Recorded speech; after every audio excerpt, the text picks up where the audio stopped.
오늘 주신 하나님의 말씀은 요한복음 4장 1절에서 14절까지 말씀입니다. 같이 봉독하겠습니다. 예수께서 제자를 삼고 세례를 베푸시는 것이 요한보다 많다 하는 말을 바리새인들이 들은 줄을 주께서 아신지라. 예수께서 친히 세례를 베푸신 것이 아니요 제자들이 베푼 것이라. 유대를 떠나사 다시 갈릴리로 가실새 사마리아를 통과하여야 하겠는지라. 사마리아에 있는 수가라 하는 동네에 이르시니 야곱이 그 아들 요셉에게 준 땅이 가깝고 거기 또 야곱의 우물이 있더라. 예수께서 길 가시다가 피곤하여 우물 곁에 그대로 앉으시니 때가 6시쯤 되었더라. 사마리아 여자 한 사람이 물을 기르러 왔음에 예수께서 물을 좀 달라 하시니 이는 제자들이 먹을 것을 사러 그 동네에 들어갔음이로라. 사마리아 여자가 이르되 당신은 유대인으로서 어찌하여 사마리아 여자인 나에게 물을 달라 하나이까 하니 이는 유대인이 사마리아인과 상종하지 아니함이로라. 예수께서 대답하여 이르시되 내가 만일 하나님의 선물과 또 내게 물 좀 달라 하는 이가 누구인 줄 알았더라면 내가 그에게 구하였을 것이요 그가 생수를 내게 주었으리라. 여자가 이르되 주여 물 기를 그릇도 없고 이 우물은 깊은데 어디서 당신이 그 생수를 얻겠사옵나이까. 우리 조상 야곱이 이 우물을 우리에게 주셨고 또 여기서 자기와 자기 아들들과 짐승이 다 마셨는데 당신이 야곱보다 더 크니까. 예수께서 대답하여 이르시되 이 물을 마시는 자마다 다시 목마르려니와 내가 주는 물을 마시는 자는 영원히 목마르지 아니하리니 내가 주는 물은 그 속에서 영생하도록 솟아나는 샘물이 되리라. 오늘은 우물과 샘물 그리고 생수의 근원이라는 제목으로 하나님 말씀 전하겠습니다. 요한복음 4장은 우물가의 여인이라는 찬양, 그 찬양곡에 등장하는 사마리아 여인이 나옵니다. 그 이야기에 앞서 무엇을 언급하고 있는지 본문 1절과 2절을 보겠습니다. 예수께서 제자를 삼고 세례를 베푸시는 것이 요한보다 많다 하는 말을 바리새인들이 들은 줄을 주께서 아신지라. 예수께서 친히 세례를 베푸신 것이 아니요 제자들이 베푼 것이라. 이 말씀은 지난주에 우리가 참고로 봤던 말씀이죠. 어느 날 갑자기 나사렛 출신의 예수, 당시 시선으로 볼 때는 시골 출신의 별 볼 일 없는 청년이었는데 그가 세례를 베풀 때 당시에 유명했던 세례 요한보다 더 많은 사람들이 몰렸던 것입니다.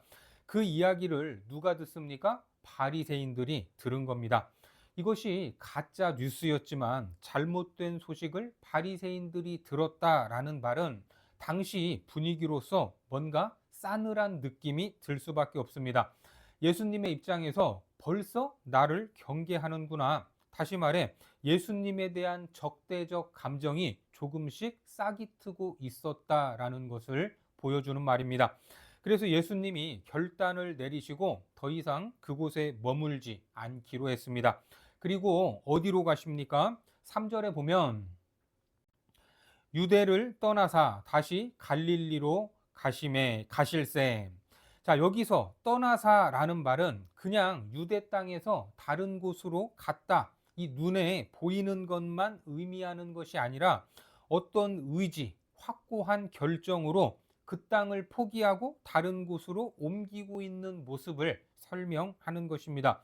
사실 예수님이 전한 복음, 그 복음은 유대 땅에서만 전하라는 법은 없죠. 그리고 유대인들에게 전하라는 법만도 없습니다. 실제로 예수님이 승천하시기 전에 뭐라고 하셨습니까? 사도행전 1장 8절에 보면 오직 성령이 너희에게 임하시면 너희가 권능을 받고 예루살렘과 온 유대와 사마리아와 땅끝까지 이르러 내 증인이 되리라 하시니라. 이미 복음은 예수님의 공생의 사역 중에 배척의 기운이 감돌 때 예루살렘과 유대 땅을 넘어 다른 곳으로 넘어가고 있었던 것입니다. 복음이 확장되고 경계를 넘어간다라는 의미로 유대를 떠나사라는 이 말은 사소한 것처럼 보이지만 결코 사소하지 않은 변화를 보여주고 있습니다. 이처럼 유대를 떠나사 갈릴리로 가실 때 그때 어느 지역을 통과해야 되는데 4절에 보면 사마리아를 통과하여야 하겠는지라 이렇게 말씀하고 있죠. 사마리아라는 이 지명이 나오는데 그러면 그냥 통과하면 될 일인데 통과하여야 하겠는지라 뭔가 의지를 드러내고 있습니다.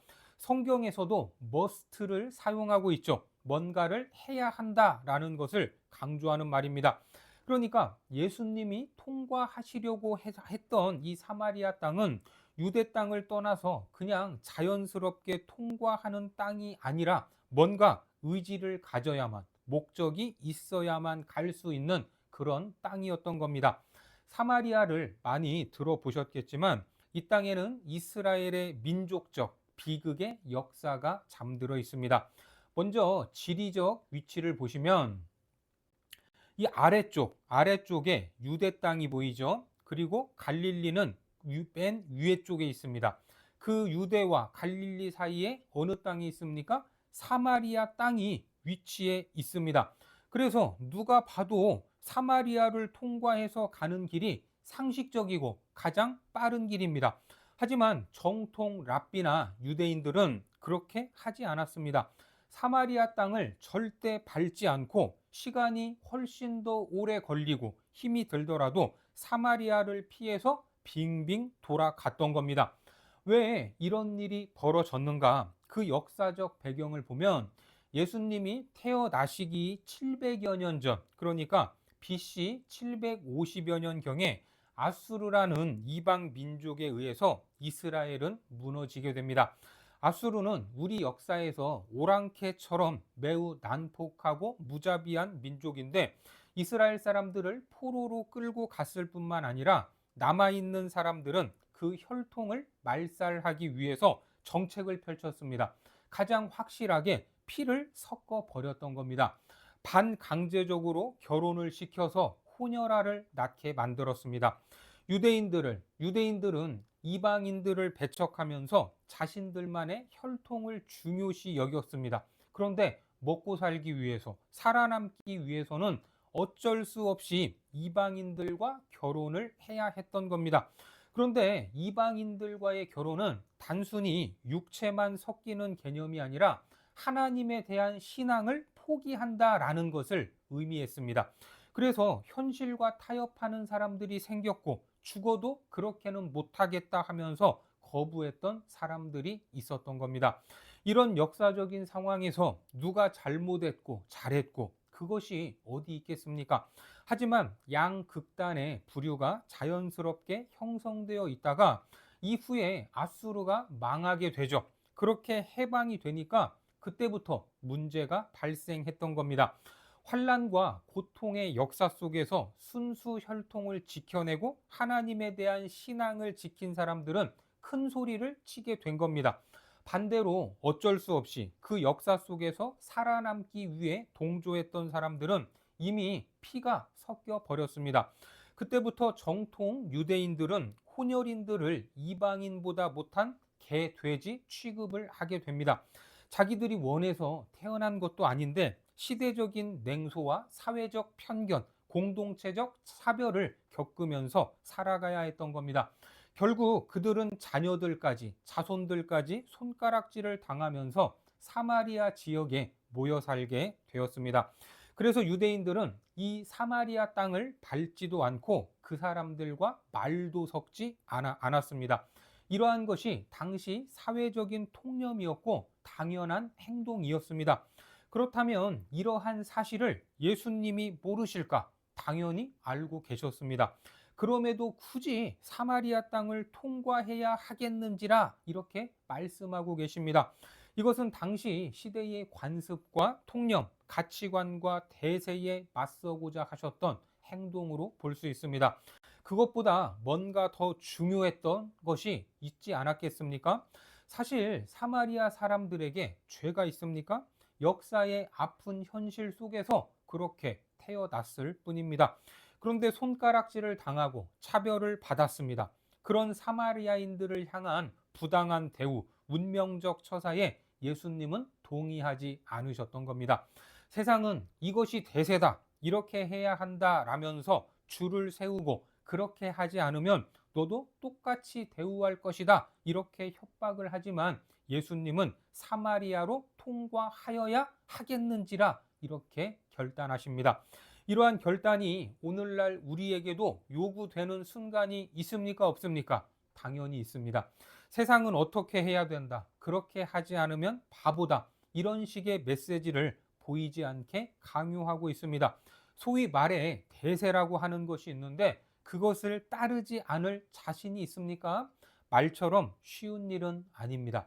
그럼에도 불구하고 예수님은 당시 보편적 가치관, 사회적 통념을 뛰어넘어 드디어 사마리아로 출발하셨던 겁니다. 그렇게 도착을 하시죠. 본문 5절에 사마리아에 있는 수가라 하는 동네에 이르시니 야곱이 그 아들 요셉에게 준 땅이 가깝고, 누가 누구에게 준 땅이 가깝다고요? 야곱이 요셉에게 준 땅이 있었습니다. 이 배경을 한번 확인해 볼 필요가 있습니다. 창세기 33장 18절 이하에 보면 야곱이 밧단 아람에서부터 평안히 가나안 땅 세겜 성읍에 이르러 그 성읍 앞에 장막을 치고 그가 장막을 친 밭을 세겜의 아버지 하몰의 아들들의 손에서 백크시타에 샀으며 거기에 제단을 쌓고 그 이름을 에렐로헤 이스라엘이라 불렀더라. 밧단 아람 외삼촌 집에서 20여 년 만에 야곱이 하나님의 은혜로 가나안 땅에 들어오자마자 처음 장막을 친 곳, 그곳이 바로 세겜입니다. 이 땅을 돈을 주고 정당하게 샀습니다. 훗날 그리고 사랑했던 아내 라헬이 낳은 요셉에게 물려준 것입니다.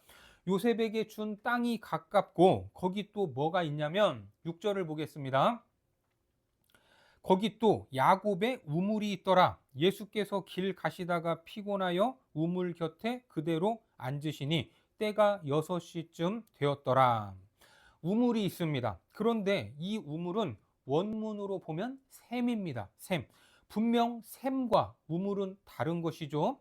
여러분, 어떻게 다릅니까? 샘은 자연적으로 있는 것이고 우물은 사람이 파서 만든 것입니다. 특히 성경에서는 우물이 자주 등장을 하는데 구약에 많이 나옵니다. 구약은 창세기 3장 15절에서 언급한 여자의 후손, 이것을 시작으로 계속해서 메시아를 보내주시겠다라는 그 메시지가 이어지고 있습니다. 메시아는 예수님인데 처음부터 끝까지 예수 그리스도가 오시리라 예언된 내용이 구약의 전부입니다.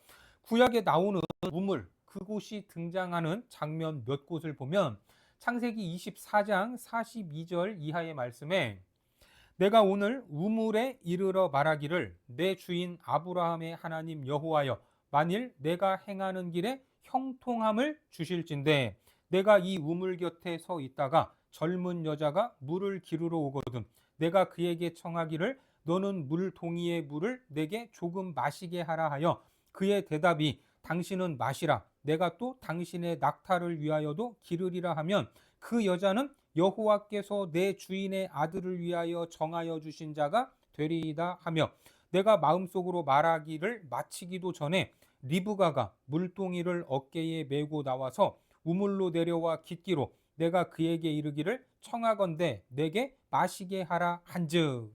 이 장면은 아브라함의 종 엘리에셀에게 자기 아들 이삭의 신부감을 찾아 보냈던 장면인데 엘리에셀이 우물에서 누구를 만납니까? 이삭의 아내 리브가를 만나는 장면입니다.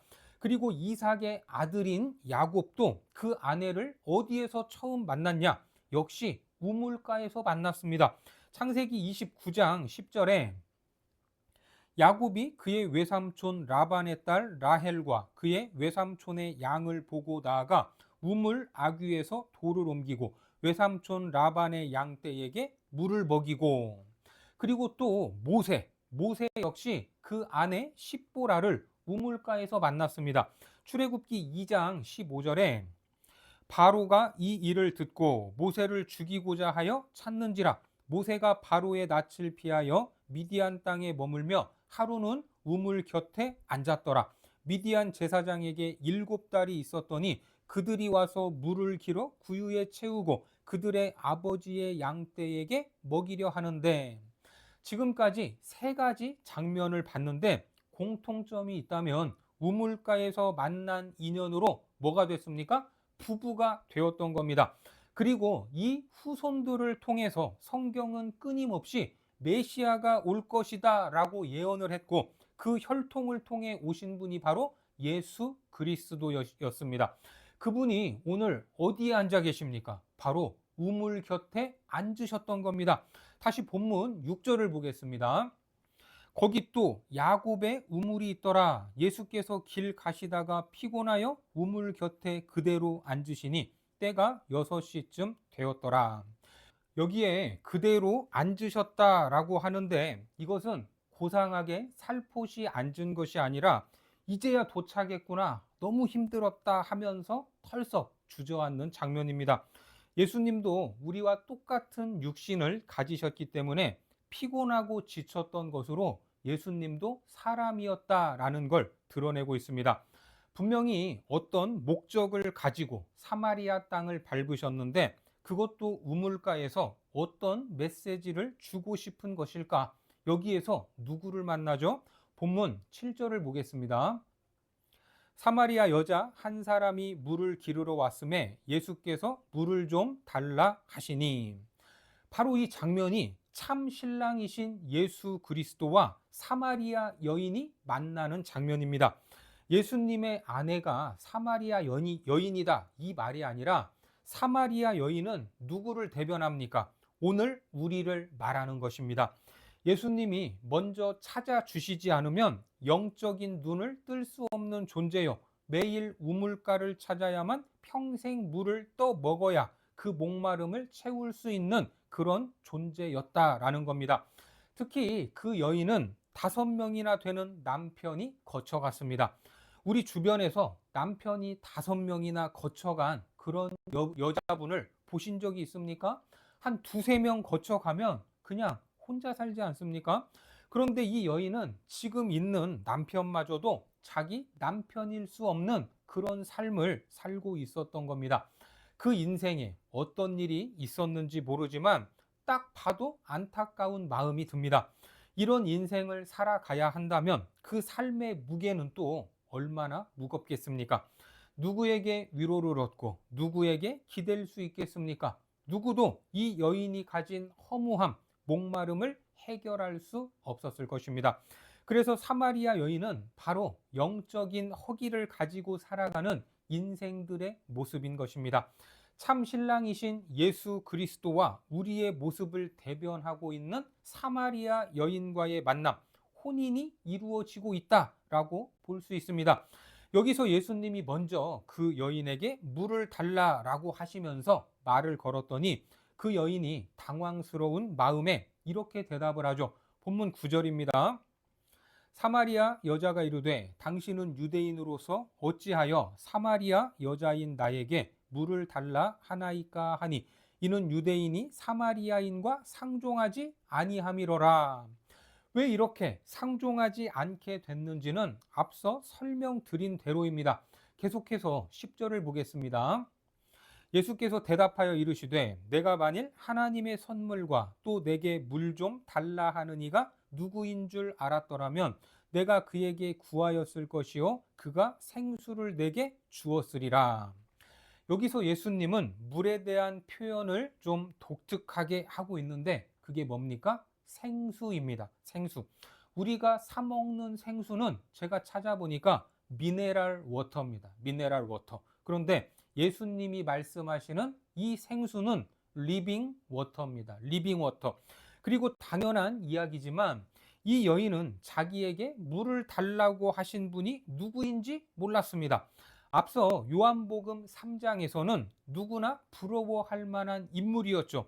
이스라엘의 지도자였던 니고데모가 한밤중에 찾아와서 예수님과 대화를 하다가 자기가 영적으로 어둡고 거듭나야 할 존재임을 알게 됐습니다.